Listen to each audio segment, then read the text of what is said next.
Guys, contestants అందరూ నాగార్జునని చూడడానికి, Nagarjuna contestants తో మాట్లాడడానికి ఈ వీకెండ్ కోసం ఎంత ఎక్సైటింగ్ గా వెయిట్ చేస్తూ ఉంటారు. బిగ్ బాస్ హౌస్ లో కంటెస్టెంట్ గా మొదటి పౌరస్త్రాన్ని దక్కించుకొని హౌస్ లో ముద్రని వేసుకున్న సందీప్ అప్పటి నుండి టాస్కుల్లో పాల్గొనకుండా సంచాలకుడుగానే వ్యవహరిస్తూ ఉన్నాడు.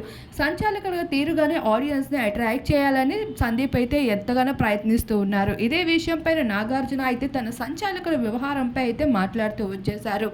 మరి సందీప్, నీ సంచాలకుడు వ్యవహారం ఎలా ఉందనిపిస్తుంది, బాగా చేస్తున్నావు అనిపిస్తుందా అని అడిగినప్పుడు నేను చాలా బాగా వ్యవహరిస్తున్నాను అని చెప్తాడు.